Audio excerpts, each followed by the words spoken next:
So class 7 we continue our chapter 2। अब हमारा जो टॉपिक है वो डाइजेशन इन द स्टोमक। तो मैं आपको शॉर्टली थोड़ा सा पहले इस डायग्राम के थ्रू क्लियर करता हूँ। आपको कुछ पार्ट दे रखे हैं, देखिए ABCDE, ये आपके डाइजेशन सिस्टम के ऑल पार्ट्स जो आपको एक एक करके यहाँ पे एक्सप्लेन किए गए हैं। हम पहले इसको शॉर्ट में यहाँ पे क्लियर करते हैं, आफ्टर दिस इसको रीड करेंगे और डिटेल में क्लियर करेंगे। देखिए फर्स्ट हाफ आप मुंह से आपका फूड लेते हैं, तो डाइजेशन का फर्स्ट पार्ट आपका माउथ आ गया, फिर सेकंड आपकी एसोफेगस आ गई, थर्ड में आपका स्टोमक आ गया, ये जो पार्ट है स्टोमक है। उसके बाद आपकी लार्ज इंटेस्टाइन आ गई, सॉरी स्मॉल इंटेस्टाइन आ जाती है, और ई में आपकी ये लार्ज इंटेस्टाइन देख रहे हो अभी इतनी बड़ी सारी, ये आपकी लार्ज इंटेस्टाइन आ जाती है, और लास्ट में ये एनस के थ्रू वेस्ट के तौर पे बाहर निकल जाता है। इस तरीके से आपकी बॉडी में वर्क होता है। और आप लोग बोलते हैं अपने पेट पे हाथ रख के ये पूरा आपका पेट है, जी नहीं, आपका ये इतना सा पार्ट जो है यही आपका स्टमक है, बाकी ये जो है ये बड़ी आंत और छोटी आंत से मिल करके बना है। तो रीड करते हैं अपन digestion in the stomach.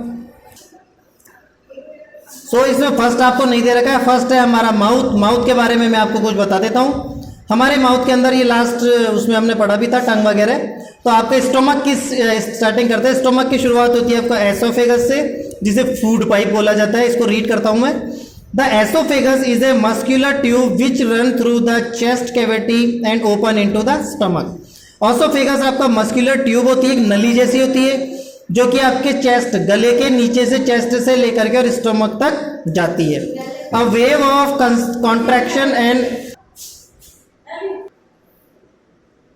Now, तो कॉन्ट्रैक्शन और आपका relaxation in the wall of the oesophagus take place called peristalsis. This help in the movement of food into the stomach. तो ये ऐसे बोलते हैं जब आपके जो लंग्स वगैरह हैं, ये जो कॉन्ट्रैक्शन और रिलैक्सेशन मतलब फैलना और सिकुड़ना, इसके कारण आपकी जो एसोफेगस की जो वॉल्स होती है ये पेरिस्टलिसिस यानी चिपचिपी सी मूवेबल, मतलब जिसको चिकनी हो जाती है, जिसके कारण जो फूड का मूवमेंट है वो आसानी से हो पाता है स्टोमक के अंदर। नेक्स्ट आता है आपका stomach. The second stage of digestion take place in the stomach. The stomach is a muscular T shape structure. आपका सेकेंड स्टेज में, डाइजेशन की सेकेंड स्टेज में आपका स्टोमक आता है। स्टोमक टी शेप स्ट्रक्चर होता है, ये रहा आपका इस तरीके का, ये टी शेप स्ट्रक्चर होता है। The part of alimentary canal forming stomach is a wider. तो एलिमेंट्री कैनल का जो पार्ट होता है वो हमारे स्टोमक को थोड़ा चौड़ा बनाता है इस तरफ से। Stomach is an organ which is flexible and expand when more food enter it. ये स्टोमक जो है हमारा ऐसा ऑर्गन है जो काफी लचीला है और एक्सपेंड यानी फैल जाता है। जब आप बहुत सारा फूड इसमें भर लेते हैं तो ये थोड़ा सा फूल जाता है यानी फैल जाता है। द फूड से here for a longer time. यहाँ पे जो फूड है वो स्टे कर सकता है लॉन्ग टाइम तक। The tiny stomach gland in the wall of the stomach give out digestive juices also called gastric juices. तो हमारे स्टोमक की जो ग्लैंड्स यानी वॉल्स जो होती है उसके अंदर क्या होता है, कई टाइप के डाइजेस्टिव जूसेस जिन्हें गैस्ट्रिक जूस भी बोला जाता है वो निकलते हैं, सीक्रेट्स होते रहते हैं। These juices contain enzyme and hydrochloric acid. In juices में एंजाइम्स और हाइड्रोक्लोरिक एसिड होता है। The enzyme pepsin act on the complex molecule. जो एंजाइम है उसमें पेप्सिन नाम का एंजाइम होता है, ये एक्ट करता है complex molecule protein and digest most of them by turning them into simpler molecule. तो ये जो आपका पेप्सिन एंजाइम है ये आपके जो कॉम्प्लेक्स फूड होता है, हार्ड फूड होता है, उसे कंपाउंड्स में चेंज करके छोटे छोटे मॉलिक्यूल्स में बदल देती है और उसे डाइजेस्ट करती है। Peptide rennin is an enzyme secrete by the stomach. एक और स्टोमक एंजाइम है जिसे रेनिन बोला जाता है, वो भी वॉल्स के थ्रू होता है। इन infant it help in the digestion of milk. ये हमारे दूध को पचाने में हेल्प करता है। Hydrochloric acid kill bacteria present in food and also help in activation of enzyme. तो ये जो एसिड हमारे पेट में निकलता है, हाइड्रोक्लोरिक एसिड इसको बोला जाता है, ये बैक्टीरिया को खत्म कर देता है और एंजाइम्स के एक्टिवेशन को बढ़ाने में हेल्प करता है।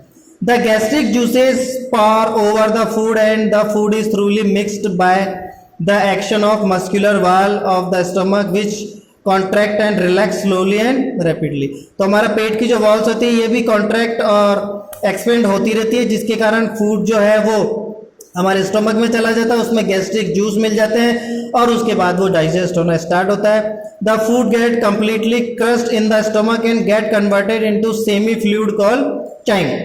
तो हमारा जो फूड है वो पेट में क्रश कर दिया जाता है, अच्छे से डाइजेस्ट कर दिया जाता है, उसे कॉम्प्लेक्स से सिंपल कंपाउंड में चेंज कर दिया जाता है। उसके बाद हमारा पेट इसे सेमी फ्लूइड में चेंज करते, हमारे फूड को सेमी फ्लूइड में कन्वर्ट कर देता है, जिसे चाइम बोला जाता है। It then passes into the small intestine, उसके बाद ये छोटी आंत में पहुंचा दिया जाता है।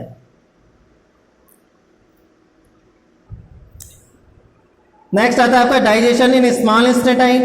As the food leave stomach little by little it enter a long winding tube below it called the small intestine। आपके स्टमक से जो नीचे वाले पार्ट में ये जो पिंक कलर की आप देख रहे हो, ये जो जुड़ी हुई है स्मॉल इंटेस्टाइन बोला जाता है। The last step of the digestion take place here, हमारे डाइजेशन का लास्ट स्टेप यहाँ कंप्लीट होता है। The muscles in the small intestine mix food with micro digestive juices with more digestive juices. तो हमारे स्मॉल इंटेस्टाइन में और भी ज़्यादा जूसेस निकलते हैं जो हमारे फूड को डाइजेस्ट करते हैं। Some juice are secreted by the cell of the small intestine itself, other come from the liver. तो इसमें जो जूस निकलते हैं वो या तो लीवर के थ्रू आते हैं या स्मॉल इंटेस्टाइन खुद बनाती है। Which is the largest gland in the body, जो लीवर है वो हमारा सबसे बड़ा ऑर्गन है बॉडी का। And the pancreas that is locate just below the stomach, और इसमें एक पेनिसिरीज भी होती है जो कि स्टमक के जस्ट नीचे होती है। इसका भी काम डाइजेस्टिव जूस को सीक्रेट करना है। The liver secrete bile juice which is started is the gall bladder. हमारा जो लीवर है वो बाइल जूस निकालता है जो कि गॉल ब्लैडर के थ्रू स्टार्ट की जाती है। The bile breakup the fat into टिनी droplet that can be digest and absorb more easily. हमारे बॉडी में जो फैट होता है तो छोटी आंत का काम यही है, वो उसको छोटी छोटी ड्रॉपलेट्स में चेंज करके डाइजेस्ट करती है और एब्जॉर्ब करने में काफ़ी आसानी होती है। The digestive juices then act on this tiny droplet to form simpler compound known as fatty acid and glycerol.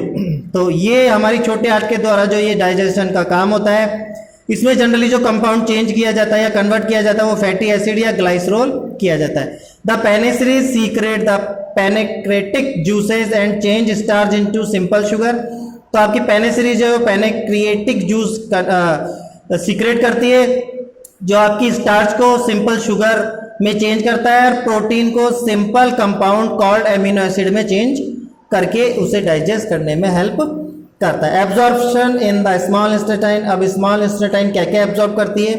The digestion food is then absorb by the small intestine.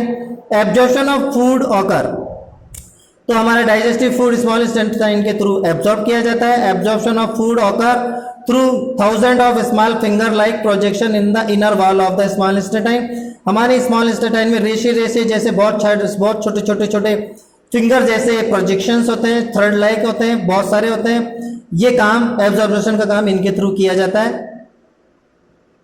These projection are known as villi, इन्हें Willie बोला जाता है। Increases the surface area of absorption of digestion food, तो ये बहुत सारी होती है जिससे डाइजेशन का सरफेस एरिया बढ़ जाता है। Each villi has a network of fine blood capillaries close to the surface, जितने भी विलीज होते हैं ये कनेक्टेड होते हैं आपके ब्लड कैपिलरीज से जो कि नीचे सरफेस पे दिए होते हैं। The food absorb on the surface of the villi passes into the blood in the capillary, और फूड जो है इन विलीज के सरफेस से एब्जॉर्ब कर लिया जाता है और बाद में कैपिलरीज के थ्रू ब्लड में मिला दिया जाता है। कैपिलरीज मतलब ब्लड को लाने वाली नली, नस, veins. How do you get hiccups? अब एक क्वेश्चन जो कई स्टूडेंट से मैंने लास्ट ईयर भी पूछा था और इस साल भी, आपको हिचकी क्यों आती है? आती है तो फिर आती रहती है और एकदम से बंद हो जाती है, तो इसका रीजन देख लीजिए। You can blame your diaphragm, आप इसके लिए आपके फेफड़ों के नीचे जो डायफ्राम होता है उसे ब्लेम कर सकते हैं, ये उसी के कारण आती है। And arched muscle below the lungs for them normally when you inhale, जब आप अंदर सांस लेते हैं तो आपकी जो मसल्स है वो थोड़ी कॉन्ट्रैक्ट हो जाती है। The diaphragm contract to help pull air into the lung, उसके बाद जो ये कॉन्ट्रैक्ट हो जाती है ये एयर को फेंकने में लंग्स के थ्रू हेल्प करता है। व्हेन यू एक्सेल, जैसे आप सांस को बाहर छोड़ते हैं, it expand to help push air out of the lungs, तो ये आपके लंग्स में जो एयर होती है इसे बाहर धकेल देता है और फर्स्ट वाले केस में वो अंदर लेता है। बट समटाइम फॉर एग्जाम्पल कई बार क्या होता है, when you eat too quickly, जब आप तेजी से खाते हैं, diaphragm pull down with a jerk, तो डायफ्राम नीचे की ओर जाता है एक झटके के साथ। विच मेक यू सक इन एयर वेरी फास्ट, जिसके कारण आप का मुंह जो है वो एयर को काफी तेजी से चूस लेता है। The air rushing in causes the flap at the top of our wind pipe to snap shut briefly producing the typical sound of hiccup. तो जिसके कारण वो एयर है वो आपके विंड पाइप में अटक जाती है, तो वो ऊपर नीचे जो मूवमेंट होती है उससे बाहर निकलना होता है, जिसके कारण वो हिकअप्स के थ्रू बाहर निकल जाती है। इसी कारण हमें हिचकी आती है। This may happen a number of time, most hiccups last only a few minute. तो ऐसा होता है आपके साथ, कुछ ही मिनटों में आपको कई सारे हिकअप्स आने लग जाती है। Common remedies drinking a glass of cold water, अगर आपको इससे छूट लेनी है, इसका इलाज करना है, हिकअप्स को बंद करना है, हिचकी को, तो आप एक गिलास ठंडा पानी पी लीजिए। Assimilation and egestion in large एस्टेटाइट, अब बड़ी आंत के बारे में भी बात कर लेते हैं। The simple and soluble molecule form after digestion are transported to the blood vessel and assimilation in the blood. अब आपका जो भी खाना सोल्यूबल या सिंपल जो भी है वो जो डाइजेशन की ओर बढ़ चुका है वो आपका एनर्जी बनाता है, और जो कि हमारे ब्लड वेसल्स और ब्लड में मिला दी जाती है। The absorption substance are then transport to the various part of the body through the blood. अब हमारा ब्लड हमारी बॉडी में जैसे जैसे घूमता है वो उस एनर्जी को भी साथ लेके घूमता है। When the simple food reaches each cell of the body it is called assimilation. जब आपका फूड ब्लड के थ्रू बॉडी के हर पार्ट तक पहुंचता है उसे एसिमिलेशन बोला जाता है। Change in food during digestion, देखिए बिफोर डाइजेशन वो स्टार्च होता है, डाइजेशन के बाद शुगर में चेंज हो जाता है। कार्बोहाइड्रेट है वो शुगर में चेंज हो जाता है, प्रोटीन है वो एमिनो एसिड में चेंज हो जाता है, और फैट है वो फैटी एसिड और ग्लाइसरोल में चेंज हो जाता है। अब ये नेक्स्ट टॉपिक हम नेक्स्ट वीडियो में करते हैं, what happen when the food is not digested. इसके लिए हम नेक्स्ट वीडियो देखिएगा।